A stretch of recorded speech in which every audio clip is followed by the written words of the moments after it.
आलमपुर गांव में सर्दी अपने चरम पर थी। हवा में ठिठुरन भरी थी और लगातार बारिश ने सब कुछ कीचड़ में बदल दिया था। उसी गांव में रामू नाम का एक गरीब आदमी रहता था। रामू का परिवार ठंड और बारिश से बहुत परेशान था। उनके पास कोई ऐसा साधन नहीं था जिससे उन्हें उस जानलेवा ठंड और बारिश में थोड़ी राहत मिल सके। उसी गांव में एक धनी व्यापारी रहता था जो बहुत ही लालची और चालाक था। एक दिन व्यापारी अपने व्यापार के लिए शहर जा रहा था। ठंडी हवा और बारिश में चलते चलते वो थक गया और उसने एक पेड़ के नीचे आराम करने का फैसला किया। सफर के दौरान उसकी सोने के सिक्कों से भरी कीमती थैली कहीं गिर गई। उसने घंटों अपनी थैली तलाश की मगर थैली का कोई पता ना चला। उसने गांव में घोषणा करवाने का फैसला किया। सुनो सुनो सुनो आलमपुर के लोगों, जरा गौर से मेरी बात सुनो।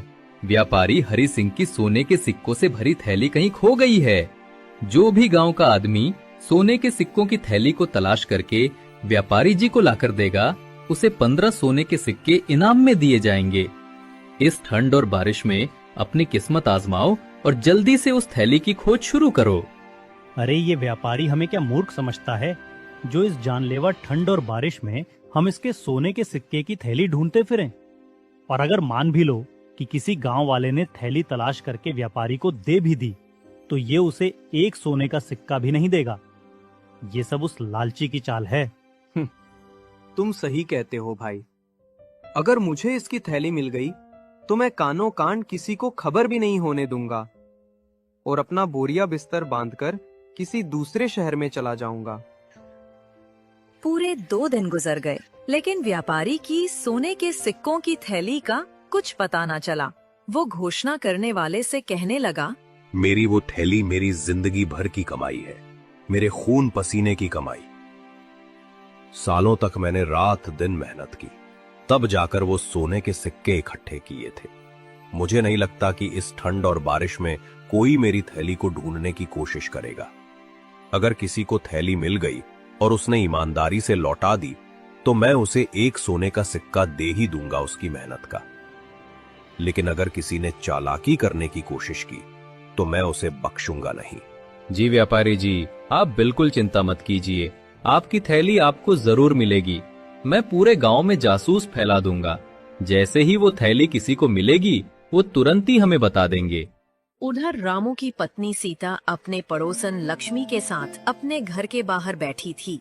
सीता, इस बार की ठंड और बारिश तो जान लेकर छोड़ेगी। ऐसी ठंड और बारिश मैंने अपने जीवन में कभी नहीं देखी। मेरे घर में अनाज का एक दाना भी नहीं बचा और बच्चे भूख से तड़प रहे हैं। मेरा मन करता है कि मैं इस गांव को छोड़कर कहीं और चली जाऊं। लक्ष्मी, मेरे दिल का दर्द भी तुझसे कम नहीं। इस ठंड और बारिश की वजह से ना दिन गुजरता है और ना ही रात कटती है। रामू भी दिन रात इस ठंड और बारिश में खेतों में लगा रहता है लेकिन कुछ हासिल नहीं होता। बस घर का गुजारा ही हो पाता है। हाँ सीता, सच कहा। मेरे पति भी दिन भर मजदूरी करते हैं मगर जो कमाते हैं वो पेट भरने को भी काफी नहीं। मैं तो सोचती हूँ क्या हमारी जिंदगी हमेशा ऐसे ही रहेगी? न जाने कब वो दिन देखने को नसीब होगा जब हमारे घर में हर सुख सुविधा होगी। चल अच्छा सीता बहन, मैं चलती हूँ। लक्ष्मी सीता के घर से चली जाती है। उतने में ही रामू आ जाता है। सीता अपने पति से कहती है, इस ठंड और बारिश ने मेरे सब्र का बांध तोड़ दिया है। हर दिन तुम्हें इस ठंड और बारिश में खेतों में भीगते देख मेरा दिल टुकड़ों में बट जाता है। तुम्हारी मेहनत से बस 2 रोटी नसीब होती है। तुम अपने मजदूरी के पैसे क्यों नहीं बढ़ा देते? तुम ठीक कहती हो सीता, मैं आज से अपनी मजदूरी के पैसे बढ़ा दूंगा। एक दिन के काम के लिए इतने पैसे तो मिलने ही चाहिए जिससे हम एक दिन का गुजारा अच्छे से कर सके। दोनों आपस में बात कर ही रहे थे कि उतने में गांव का जमींदार रामू के घर आता है और रामू से कहता है, रामू, खेतों में पानी भर चुका है। इस बारिश ने सब कुछ कीचड़ में बदल दिया है। तुम खेतों में जाकर खेतों से पानी बाहर निकलने का इंतजाम करो। मैं कुछ दिन के लिए बाहर जा रहा हूँ। मेरे लौटने तक काम पूरा कर देना। जमींदार जी, मैं आपका काम करूंगा, मगर इस ठंड और बारिश में खेतों से पानी बाहर निकाला आसान नहीं है। बारिश में मेरा शरीर ठंड से अकड़ जाता है और खेतों से पानी निकालते निकालते दम निकलने को हो जाता है। इसीलिए जमींदार साहब, अब मैंने अपनी मजदूरी बढ़ा दी है। एक दिन के काम के लिए 2 अशरफियां देनी होंगी। मेरी मेहनत का यही हक है ताकि मेरा परिवार भूखा ना सोए। 2 अशरफियां? ये क्या मजाक है रामू? कहीं तू पागल तो नहीं हो गया है, या तेरा दिमाग घास चरने गया है जो एक दिन में डबल मजदूरी कर दी? 1 अशरफी में गांव के बहुत से लोग काम करने के लिए तैयार हैं। मैं तो तुम्हें मेहनती ईमानदारी समझता था, मगर तुम तो लालची निकले। तुम्हें 2 अशरफियां कोई भी नहीं देने वाला एक दिन की मजदूरी के। तुम भूखे ही मरोगे। जमींदार ताने मारकर चला जाता है। रामू उदास होकर सीता से कहता है, सीता, देखा तुमने? जमींदार को मेरी मेहनत की कीमत सुनते ही गुस्सा आ गया। मैं दिन रात भीगता हूं, फिर भी मेरी मेहनत का कोई मोल नहीं। कभी कभी लगता है इस गांव में मेरी ईमानदारी ही मेरी सबसे बड़ी कमजोरी है। रामू, आपकी ईमानदारी कमजोरी नहीं, आपकी ताकत है। इस ठंड और बारिश में आपकी हालत देखकर मेरा मन टूट जाता है। आप बिल्कुल भी चिंता मत करो, मैं आपके साथ हूँ। सीता, तुम्हारा साथ ही मेरा हौसला है। अब से 2 अशरफियां ही लूंगा, चाहे कोई काम कराए या ना कराए। इतना कहकर रामू ठंडी हवा और बारिश में काम की तलाश में निकल पड़ता है। रास्ते में कुएं के पास उसकी नजर एक चमकती थैली पर पड़ती है। वो उसे उठाता है और देखता है कि उसमें सोने के सिक्के भरे हुए हैं। सिक्के देखकर रामू का दिल जोर जोर से धड़कने लगता है। फिर वो सोचने लगता है, ये सिक्के किसकी जिंदगी की कमाई है? इस ठंड और बारिश में इसे खोने वाला कितना बेचैन होगा। अगर मैं इसे रख लूं तो शायद हमारी गरीबी मिट जाए, मगर मेरे मन का सुकून हमेशा के लिए चला जाएगा। ईमानदारी मेरा सबसे बड़ा गहना है और इसे मैं किसी कीमत पर नहीं बेचूंगा। मुझे ये थैली इसके मालिक तक पहुंचानी होगी। फिर रामू सोने के सिक्कों की थैली लेकर अपने घर पहुंच। क्या हुआ जी? आप तो काम ढूंढने गए थे, तो फिर इतनी जल्दी क्यों लौट आए? इस ठंड और बारिश ने तुम्हें और कमजोर कर दिया है या कोई और बात है? मेरा दिल बेचैन हो रहा है, बताओ ना। सीता, ठंड और बारिश ने नहीं, बल्कि मेरे मन ने मुझे बेचैन कर रखा है। रास्ते में मुझे ये सोने के सिक्कों से भरी थैली मिली है। ये किसी की जिंदगी भर की मेहनत की कमाई है। इसे खोले वाला इस ठंड और बारिश में कितना रोया होगा, ये सोचकर मेरा दिल कांप रहा है।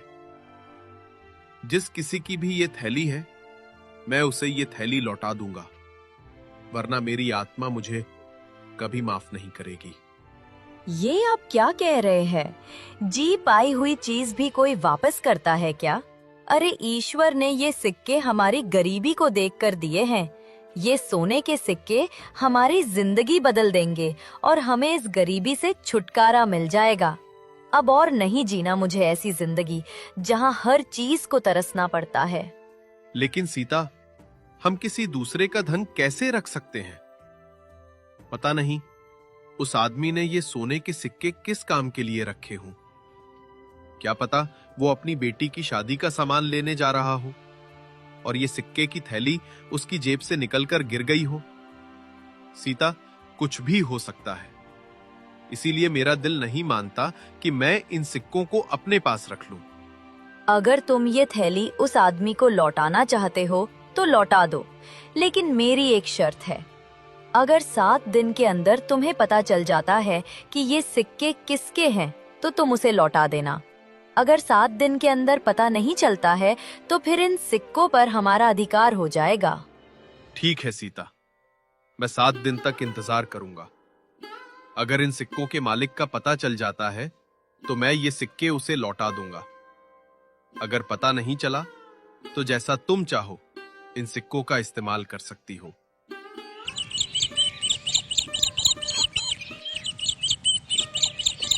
अपनी पत्नी के कहने पर रामू 7 दिन तक इंतजार करने लगता है। उधर कोई भी गांव वाला व्यापारी की थैली तलाश करने नहीं जाता। इससे व्यापारी बहुत परेशान होता है। फिर वह घोषणा करने वाले को बुलाता है और उससे कहता है, ये क्या तमाशा है? क्या तुमने गांव में ढंग से घोषणा नहीं की? इस ठंड और बारिश में मेरी थैली कोई क्यों नहीं लौटाने आया? या किसी ने तलाश करने की कोशिश ही नहीं की? या फिर वो थैली किसी को मिल गई है और वो लौटाना नहीं चाहता है? वो सोने के सिक्कों की थैली मुझे हर हाल में चाहिए।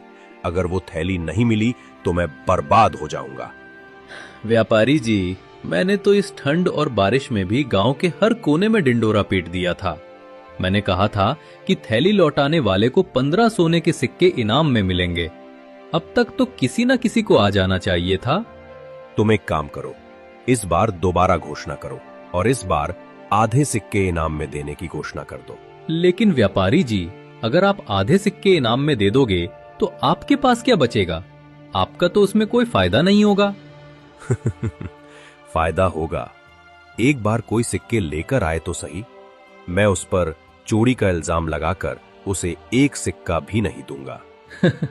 व्यापारी जी, आपके शातिर दिमाग की जितनी तारीफ करे उतनी कम है और किसी को कुछ देना भी नहीं पड़ेगा।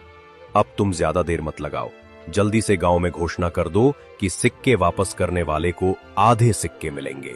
व्यापारी के कहने पर वो आदमी घोषणा करने निकल पड़ता है। सुनो सुनो सुनो, आलमपुर के लोगों, मेरी बात कान खोलकर सुनो। व्यापारी जी के सोने के सिक्कों की थैली कहीं खो गई है।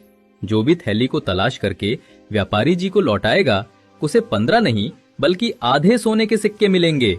ये मौका बार बार नहीं आता है।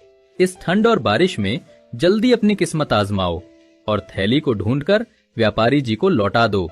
उसके बाद तुम माला माल हो जाओगे। घोषणा करने वाले की आवाज रामू के कानों तक भी पहुंच जाती है। वो जल्दी से अपने घर जाता है। सीता, ये सोने के सिक्कों की थैली हमारे गांव के व्यापारी की है। उसने घोषणा करवाई है कि जो भी गांव वाला उसको थैली वापस करेगा, व्यापारी उसे आधे सोने के सिक्के देगा। झूठ, बिल्कुल झूठ। वो व्यापारी कभी ऐसा नहीं करेगा। वो लालची है। वो अपने आधे सोने के सिक्के भी किसी को दे दे, ये वो कभी नहीं करेगा। ये सब उसकी चाल है। उसने गांव के बहुत से लोगों को धोखा दिया है। तो मैं क्या करूं सीता? ये थैली व्यापारी को नहीं लौटाऊं? अगर व्यापारी को भनक भी पड़ गई तो वो हमसे थैली भी छीन कर ले जाएगा और हमारे साथ बदतमीजी भी अलग से करेगा। इसीलिए भलाई इसी में है कि मैं उसकी थैली लौटा देता हूँ। अब चाहे वो मुझे मेरा इनाम दे या ना दे। ठीक है, जैसा तुम्हें अच्छा लगे वैसा करो। रामू थैली लेकर व्यापारी के पास पहुंच जाता है। जब व्यापारी रामू के हाथ में अपने सोने के सिक्कों की थैली देखता है तो उसकी खुशी का कोई ठिकाना नहीं रहता। व्यापारी जी, मेरा नाम रामू है। ये आपकी सोने के सिक्कों की थैली मुझे कुएं के पास मिली थी। मैं इसे आपको लौटाने आया हूँ। ये लीजिए अपनी अमानत। मैंने तो मान लिया था कि अब मुझे मेरी थैली नहीं मिलेगी और मैं बर्बाद हो जाऊंगा, लेकिन तुमने मेरी थैली लौटाकर मेरा व्यापार बचा लिया। कल मेरे व्यापार का सामान आने वाला है। व्यापारी ये कह ही रहा था कि वो सोचने लगा, अभी ये रामू मुझसे अपना इनाम मांगेगा, लेकिन मैं इसे ऐसा सबक सिखाऊंगा कि ये अपना इनाम मांगना भूल जाएगा। ये सोचकर व्यापारी सोने के सिक्के गिनने लगता है। फिर रामू से कहता है, इस थैली में 100 सोने के सिक्के थे, लेकिन इसमें तो अब 50 ही सिक्के मौजूद हैं। मुझे लगता है कि तुमने अपना इनाम पहले ही निकाल लिया। चलो, अच्छा किया। वैसे भी मुझे तुम्हारा इनाम तो देना ही था। व्यापारी की ये बात सुनकर रामू घबरा जाता है और व्यापारी से कहता है, आप ये क्या कह रहे हैं व्यापारी जी? इस थैली में 100 नहीं बल्कि 50 सोने के सिक्के थे। जब मुझे थैली मिली थी तो मैंने खुद अपने हाथों से सिक्के गिने थे। तुम्हारे कहने का क्या मतलब है कि हम झूठ बोल रहे हैं और हम तुम्हारा इनाम नहीं लौटाना चाहते? नहीं व्यापारी जी, ऐसी बात नहीं है। तो फिर कैसी बात है? या फिर मेरे साथ चालबाजी कर रहा है और मुझसे डबल इनाम लेना चाहता है? व्यापारी जी, ये आप क्या कह रहे हैं? मैंने इस थैली से एक सिक्का भी नहीं निकाला है। अगर मैं चोर होता तो ये थैली आपको लौटाने ही क्यों आता? इस ठंड और बारिश में मैंने अपनी जान जोखिम में डालकर ये थैली आपको लौटाई है। मैं इस गांव का नामी व्यापारी हूं और तुम जानबूझकर मुझे बदनाम करने की कोशिश कर रहे हो। अब मैं तुम्हारी शिकायत राजा से करूंगा। महाराज ही हम दोनों की समस्या का हल कर सकते हैं कि मैं झूठ बोल रहा हूं या फिर तुम। व्यापारी रामू को राजा के दरबार में लेकर जाता है और राजा से कहता है, महाराज, मेरी सोने के सिक्कों से बड़ी थैली खो गई थी। उस थैली में 100 सोने के सिक्के थे। मैंने घोषणा कराई थी कि जो भी तलाश करके थैली लौटाएगा उसे आधे सोने के सिक्के इनाम में दे दिए जाएंगे। रामू ने वो थैली मुझे लौटा दी, लेकिन जब इसने मुझे वो थैली लौटाई तो उसमें 50 सोने के सिक्के ही थे। और रामू का कहना है कि जब इसे थैली मिली थी तो इसमें 50 ही सोने के सिक्के थे। मुझे तो लगता है इसने थैली से 50 सिक्के चुरा लिए हैं। अब ये मुझे बदनाम करने की कोशिश कर रहा है। महाराज, आप ही हमारा फैसला कर सकते हो। महाराज, एक बार मेरी बात भी सुन ले। मुझे ये थैली कुएं के पास मिली थी। मैंने इसे ज्यों का त्यों व्यापारी को लौटा दिया। मैंने कभी किसी के साथ धोखा नहीं किया। महाराज, आज मेरी इज्जत दांव पर है। मैं आपसे सिर्फ इतना चाहता हूं कि सच सामने आए। मैं गरीब हूं, मगर बेईमान नहीं। हमारे पास इस मामले का सबूत नहीं है। मैं इसकी पूरी जांच करवाऊंगा। आप दोनों 2 दिन बाद दरबार में दोबारा हाजिर होना। अब तुम दोनों यहां से जा सकते हो।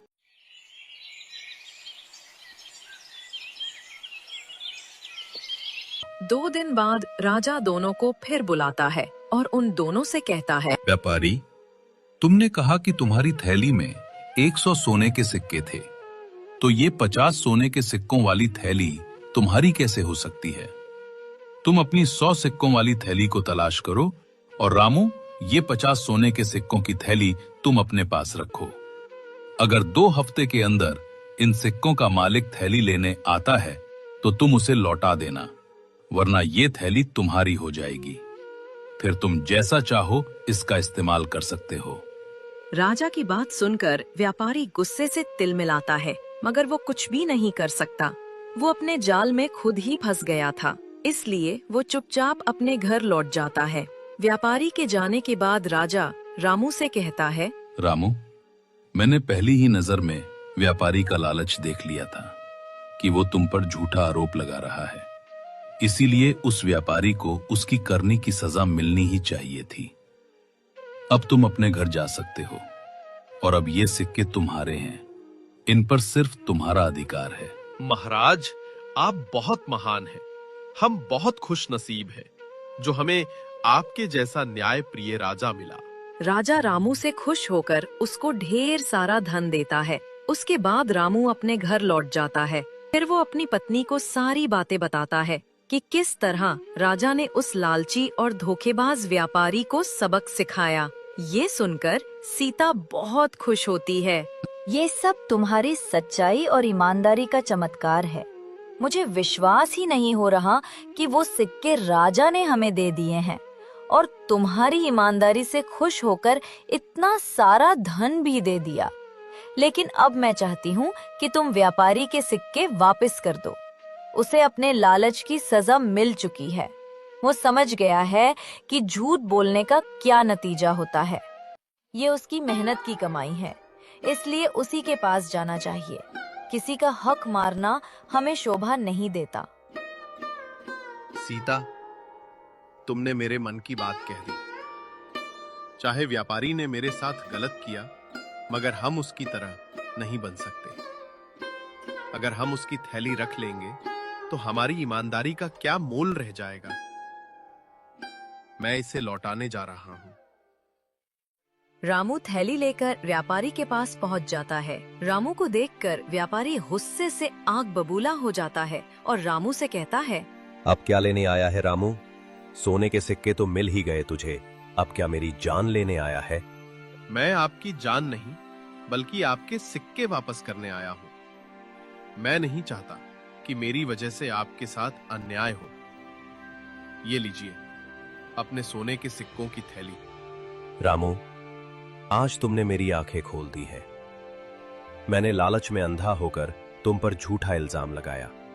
उस थैली में 100 नहीं बल्कि 50 ही सिक्के थे। मैंने तुम्हारे जैसे भले और सच्चे इंसान को बदनाम करने की कोशिश की। मैं तुम्हारा गुनहगार हूं रामू, मुझे माफ कर दो। आज मैंने सीखा कि असली अमीरी ईमानदारी में है। व्यापारी जी, आपको अपनी गलती का एहसास हो गया। मेरे लिए यही सबसे बड़ा इनाम है। इंसान गलतियां करता है, मगर उन्हें सुधारने वाला ही सच्चा इंसान है। बस अब आप किसी और के साथ ऐसा ना करना। रामू, तुमने सिर्फ मुझे थैली नहीं, एक नया जीवन दिया है। मैं वादा करता हूं, अब मैं लालच और चालाकी छोड़ दूंगा और हमेशा ईमानदारी से अपना व्यापार चलाऊंगा। व्यापारी को अपनी गलती का एहसास हो जाता है और फिर वह ईमानदारी से अपना व्यापार करने लगता है और रामू भी अपनी पत्नी सीता के साथ सुख चैन से जीवन बिताने लगता है।